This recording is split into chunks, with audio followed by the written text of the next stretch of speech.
नमस्कार दोस्तों, मैं आपका दोस्त दीपक मुटेजा। आज जिस प्रकार से ड्रा निकाले गए हैं नगर पालिका, नगर परिषद और नगर निगम का, कि उसके अंदर कौन कौन सामान्य की दृष्टि से चुनाव लड़ सकेगा, कौन जो है कैटेगरी वाइज, और साथ ही महिलाओं के लिए भी कुछ सीटें जो है वो आरक्षित की गई हैं। हमारे साथ इसी विषय के ऊपर बातचीत करने के लिए अजय मल्होत्रा जी हैं, जो कि वरिष्ठ पत्रकार भी हैं, राजनीतिक विश्लेषक भी हैं।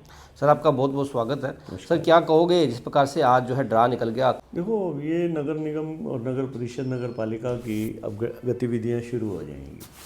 जो कैंडिडेट्स हैं, जो लड़ना चाह रहे थे, अभी वो ये देख रहे थे कि ये सीट किस खाते में जाती है। रिजर्व में जाती है, महिला खाते में जाती है, सामान्य में जाती है, बैकवर्ड में जाती है। तो आज सरकार ने जो ड्रॉ निकले उसके हिसाब से ये तय कर दिया भी अब कौन सी सीट पे कौन सी जाति या सामान्य वर्ग के चुनाव लड़ेंगे। कुल जो नगर निगम है, जहाँ तक 5 नगर निगम में सामान्य वर्ग के लिए रखी गई हैं, जिनमें आपके हिसार, फरीदाबाद और पानीपत, मानेसर व करनाल है। और इनमें से जो फरीदाबाद सीट है वो नगर निगम की महिला सामान्य के लिए रिजर्व है। इसी प्रकार कुल 18 सीटें जो नगर निगम की, नगर पालिकाओं की और नगर परिषद की सामान्य के लिए रखी गई हैं, जिनमें फारूक नगर है, कनीना है, सीवन है, भवानी खेड़ा है, हथीन है, लोहारू, नारनौंद, रादौर, कलानौर, अटेली, मंडी, कलायत, बेरी, नीलोखेड़ी, सिवानी, बराड़ा, जुलाना व जाखल मंडी है। अब इनमें से 5 सीटें ऐसी हैं जो सामान्य वर्ग की महिलाओं के लिए रहेंगी। सीवन, सिवानी, भिवानी जिले में सिवानी आपका है जो वो सामान्य वर्ग की महिला के लिए है। कनीना, हथीन व कलानौर। भिवानी की जो कलानौर, लोहारू और भवानी खेड़ा सीटें हैं, नगर पालिकाएँ हैं, वो सामान्य वर्ग के पुरुषों के लिए रहेंगी। वो मतलब कि सामान्य वर्ग के लिए जो लड़ने को तो कोई महिला भी लड़ सकती है, उस पर पुरुष भी लड़ सकता है। मतलब महिलाओं के लिए खाली आरक्षित नहीं है, उधर कोई भी लड़ सकता है। कोई भी सामान्य वर्ग का लड़ सकता है। इसी प्रकार यमुनानगर और रोहतक, ये इन पे बड़ी लोगों की निगाहें थी, भाई किसको अब की बार मिलेगी। क्योंकि पिछली बार जैसे सामान्य वर्ग के पास थी ये सीट, रोहतक की खास तौर पे। हाँ जी, हाँ जी। वहाँ से आपके सेठ श्री कृष्ण दास के जो पुत्र हैं वो वहाँ चेयरमैन है इस समय। तो अब ये सीट अनुसूचित जाति के लिए आरक्षित की गई। काफ़ी हॉट सीट जो है वो बन गई थी रोहतक। हाँ, अब भी मुकाबला अच्छा रहेगा, क्योंकि देखो भाजपा और कांग्रेस का इलेक्शन में, विधानसभा में भी अच्छा निकल 1200 वोटों से भाजपा चुनाव हारी है। अपना ये थे जो बत्रा जी, नहीं, मनीष ग्रोवर जी चुनाव हारे हैं 1200 वोटों से। काफ़ी उन्होंने कड़ा मुकाबला किया। और मनीष ग्रोवर जी एक जुझारू नेता हैं। और या ये बात आपको बताऊं कि मनीष ग्रोवर जी के अलावा कोई और होता तो वो ज़्यादा वोटों से हारता वहाँ। तो अब भी दारोमदार मनीष ग्रोवर जी पे भी बहुत रहेगा कि वो कितना, कौन से कैंडिडेट को सपोर्ट करते हैं। क्योंकि पिछले दिनों जब मनीष ग्रोवर जी की टिकट की बात आई थी तो कई लोग, पार्टी के ही कई लोग उनका विरोध कर रहे थे।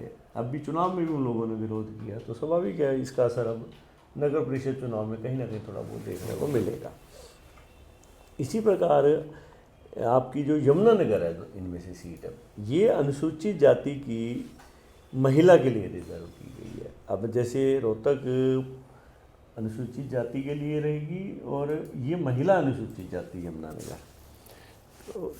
और इसी प्रकार से पिछड़ा वर्ग के लिए गुरुग्राम सीट को रखा गया है। गुरुग्राम भी बड़ी महत्वपूर्ण सीट है।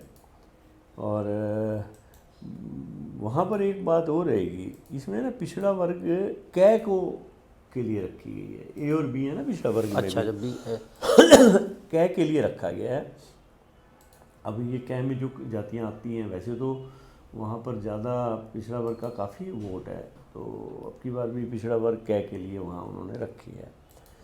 और फिर आप सामान्य वर्ग की जो अन्य सीटें हैं, फरीदाबाद, हिसार, पानीपत, मानेसर व करनाल तो हैं। इसके बाद आपकी फिर आ जाती है आरक्षित सीटें नगर पालिकाओं की अनुसूचित जाति के लिए।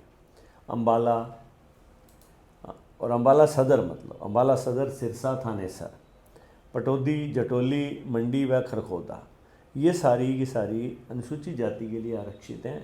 और अनुसूचित जाति में भी मतलब कि पुरुष हो या महिला हो, कोई भी हो। बट फिर अम्बाला सदर और थानेसर ऐसी सीटें हैं जो कि आपकी महिला अनुसूचित जाति के लिए रिजर्व रखी गई। अम्बाला की सीट भी काफ़ी जो है हॉट सीट मानी हाँ, जाती है, क्योंकि अनिल विज जी का पूरा उस वहाँ रहता है, हस्तक्षेप रहता है। हस्तक्षेप पूरा रहता है। इंद्री व तावड़ू ये पिछड़ा वर्ग कै के लिए फिर आरक्षित है। और फिर तावड़ू इनमें से ऐसी है जो अनुसूचित जाति कै के लिए है, जैसे गुड़गांवा कै के लिए से तावड़ू भी कै के लिए, महिला के लिए महिला के। पुंडरी पिछड़ा वर्ग खै के लिए, जो भी खै के वर्ग में आते होंगे उनके लिए रखी है। तो इस प्रकार से अब ये चुनावों का ये फैसला हो गया अभी सीटों का, अभी ये इस वर्ग की है, ये इस जाति की है, सामान्य वर्ग की है। परंतु अब मैदान में उतरेंगे घोड़े, और अब देखना, अब कल से ही गतिविधियां शुरू हो जाएंगी। भाजपा जो है, अब सबसे बड़ा तो झटका रोहतक में जो चौधरी नेता हैं उनको लगेगा। बीजेपी के भी जो वहाँ बड़े नेता हैं वो सामान्य वर्ग के हैं, और कांग्रेस के भी सामान्य वर्ग के हैं। भूपेंद्र हुड्डा हैं, जय बत्रा हैं, तो ये सारे सामान्य वर्ग के हैं। और इधर से मनीष ग्रोवर हैं, चाहे निवर्तमान प्रधान हैं, फिर बीजेपी के जो पार्टी के संगठन के पदाधिकारी हैं, मिस्टर बंसल हैं, और आपके फिर ये भी हैं जो बत्रा, जो डॉक्टर बत्रा हैं। तो ये सारे के सारे अब इन सबको घर बैठना पड़ेगा। अब अनुसूचित जाति से ढूंढेंगे किसी को, वे किसको मैदान में उतारें, और वो फिर इनका कैंडिडेट होगा। अब दोनों ने अब आज से तलाश शुरू कर दी होगी, दोनों खेमों ने। देखो ना, अब रोहतक ख़ास तौर पे उन्होंने अनुसूचित जाति के लिए आरक्षित कर दिया है। तो अब भूपेंद्र हुड्डा के लिए भी ये हो जाएगा कि उनको भी अनुसूचित जाति का उतारना पड़ेगा, और बीजेपी को भी अनुसूचित जाति का उतारना पड़ेगा। इन रोचक रहेगा चुनाव। हाँ, इतना जरूर है कि चुनाव में जब तक दोनों पार्टियों में से कोई बड़े नेता का कोई नज़दीकी नहीं होगा चुनाव में, तो चुनाव नहीं बनेगा। हाँ, जैसे ही किसी नेता व्यक्तिगत इंटरेस्ट लेगा और इनमें से किसी का कैंडिडेट होगा, तो रोहतक में अच्छा मुकाबला बनेगा। हिसार में भी सर अच्छा मुकाबला होने की संभावना है। हाँ, हिसार में भी अब तक तो सामान्य वर्ग में रहा है। गौतम सरदाना थे वहाँ पर पहले, पिछले दिनों वो उन्होंने इंडिपेंडेंट चुनाव भी लड़ा था विधानसभा का। तो अब हिसार है जहाँ तक, वो अब भी सामान्य वर्ग है। हिसार अभी भी सामान्य वर्ग में रहेगा, क्योंकि वहाँ विधानसभा में तो निर्दलीय जो सावित्री जिंदल जी हैं, हाँ, सावित्री जिंदल जी या जिंदल परिवार का हस्तक्षेप तो पूरा रहेगा, क्योंकि वो तो निर्दलीय रही थी। हाँ। तो ऐसे में वो बीजेपी की कैंडिडेट की मदद करेंगे या अपने खुद का वो कैंडिडेट ये चाहेंगी कि बीजेपी का कैंडिडेट उनकी पसंद का हो, और जो कमल गुप्ता है वहाँ पर जो पूर्व मंत्री हैं वो चाहेंगे मेरी पसंद का हो। तो कोई आसान नहीं है भाजपा के लिए भी, क्योंकि गुटबाजी इस लेवल पे तंग तो करेगी भाजपा को भी, कांग्रेस को भी करेगी, भाजपा को भी। अब ये तो देखो, मेरे को लगता नहीं कि कांग्रेस तो इस चुनाव को पार्टी सिंबल पे लड़े, क्योंकि कांग्रेस तो खुद का ही अभी गुटबाजी को ख़त्म नहीं कर पा रही। कांग्रेस अभी तक ये फैसला नहीं कर पा रही कि प्रदेशाध्यक्ष किसको रखना है, नेता प्रतिपक्ष किसको रखना है, जिलाध्यक्ष, वो तो अपना ही फैसला नहीं कर पा रहे। हाँ, वो तो जैसे एक लिस्ट जारी होती है तो कोई वो कल वो कैंसिल कर दी हो गई। तो कांग्रेस खुद अपना हंसी का पात्र बन रही है। तो कांग्रेस को चाहिए कि अपने इस मामले को जल्दी निपटाए, नहीं तो लोग, अगर देखो जो लोग भाजपा के खिलाफ हैं, जिन्होंने कांग्रेस को वोट दिया, अगर कांग्रेस जल्दी से अपने इस मामलों को नहीं निपटाएगी, तो देर सवेर मैं आपको ये दिखाऊंगा कि जो ये जो वोट बैंक है, कहीं ना कहीं तीसरे विकल्प को तलाश करेगा। हाँ, खिसकेगा वो, कब तक इंतजार वो करेगा? कहीं और भाग जाएगा। ये ठीक है कि वो बीजेपी के पास जल्दी से नहीं जाएगा, वो तीसरा विकल्प निकल के आएगा हरियाणा में, फिर अगर कांग्रेस जल्दी से विकल्प नहीं दे पाई।